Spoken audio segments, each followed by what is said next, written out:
She was seconds away from freezing to death when a cowboy appeared out of nowhere and changed everything. The cold had no mercy, and neither did the wind that carved through the empty frontier. Like a blade, the girl named Alara had not spoken. In days her lips cracked, her breath thin, her fingers numb beneath the torn wool. She once called a coat the world around her was nothing but endless white stretching across hills that swallowed sound and hope alike. She had stopped counting time, because time had stopped caring about her. The sky was gray and heavy like it too had given up on the land below. She remembered warmth once though.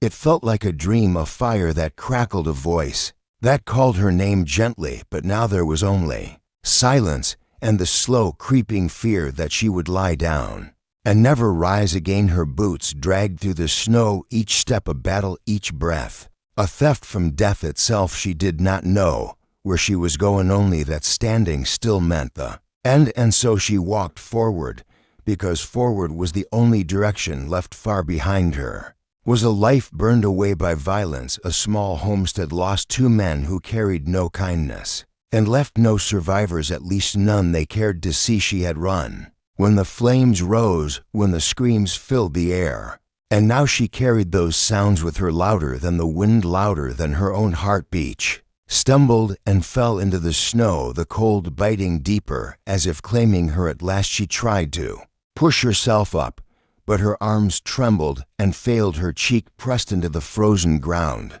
and she closed her eyes, thinking this might be the moment, the long quiet end. But then she heard something. At first it was distant like a memory, the rhythmic sound of hooves cutting through the silence, steady and strong. Her eyes opened slowly, unsure if the sound was real or a trick of a dying mind. The sound grew closer, and then a shadow stretched across the snow. The horse came into view, dark against the pale world, its breath steaming, its stride unbroken. Upon its back sat a man, tall, wrapped in a weather-worn coat, his hat low against the wind, his eyes sharp and searching. His name was Rourke Hale, though the frontier spoke of him in hushed tones as a man who rode where others would not and returned from places that swallowed men whole. Pulled the reins as he saw her, the small still form in the snow, and for a moment he did not move, as if measuring something unseen. Then he dismounted, his boots pressed into the snow with purpose. As he approached her, kneeling beside her still body,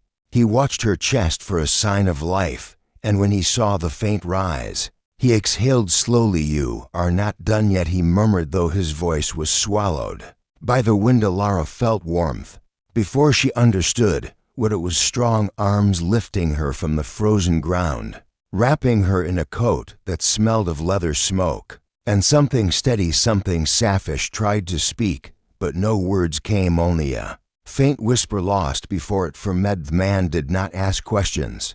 He simply carried her to his horse, mounting with practiced ease, holding her against him as if she weighed nothing. The horse turned without command, as if it knew the path. A red-eyed wind howled louder as they moved, but for the first time in days Alara felt something different.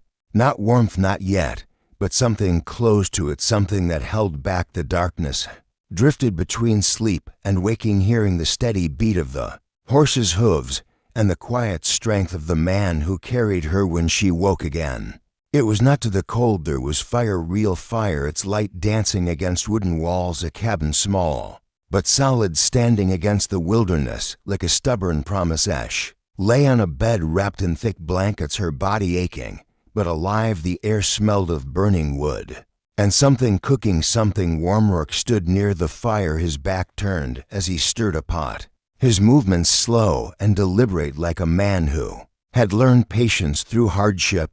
"You are awake," he said without turning. His voice was calm, steady, like the earth itself. Alara tried to sit, but pain held her down. "Where am I?" she whispered.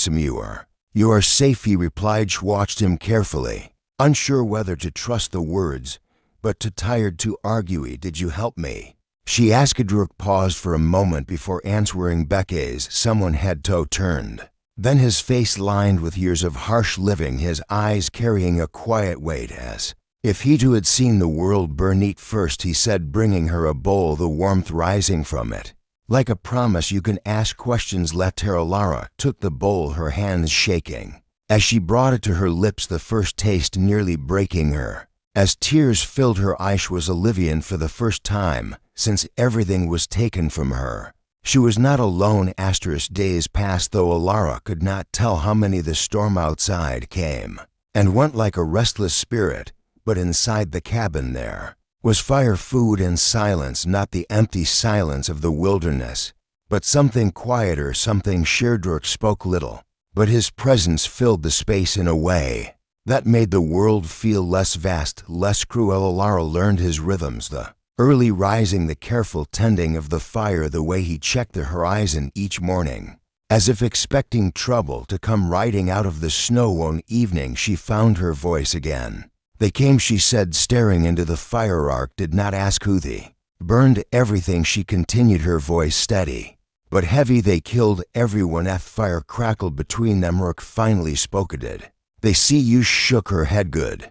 He said the word carried more meaning than comfort. It carried warning. Who are they? She asked. Rourke looked at her, then really looked at her, as if weighing whether to tell the truth. Men who do not leave witnesses, he said. A chill passed through her, stronger than any winter wind. Peace did not last. Only morning. Rourke returned from checking the outskirts, his expression harder than she had seen before. They are close, he said. Alara felt the world tilt. Do you know tracks? He replied, fresh, and many. Fear rose in her chest, but Rourke remained steady. Pack what you can carry, he said. We leave before night. Hesitated. He cannot run again. Rourke stepped closer, his gaze firm. You will not be running, Alan. Something in his voice broke through her fur. They moved quickly, gathering what little they had, the horse waiting outside. As the wind began to rise again as they rode out, Alara looked back at the cabin, the place that had become something like home in so short a time. Will they follow us? She asked. Rourke nodded. Then what do we do? Looked ahead, his eyes fixed on the horizon.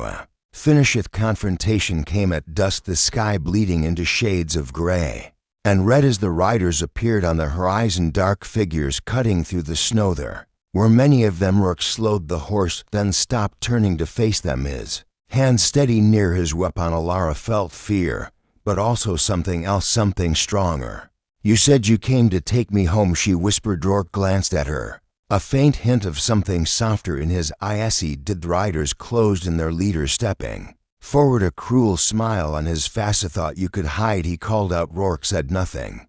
The silence stretched and then broke. The fight was swift and brutal, the sound of gunfire echoing across the empty land, but Rourke moved with precision, each action deliberate, each shot final. Alara stayed close, her heart pounding, but her spirit unbroken. When it was over, the snow was still again, the wind carrying away the last echoes of violence. Rourke stood breathing steadily, the danger gone. Alara looked at him, then at the open land ahead. Where is home? She asked. Rourke mounted the horse and offered his hand. Anywhere we choose, he sage took heightened as they rode into the fading light. The frontier no longer felt endless because she was no longer alone.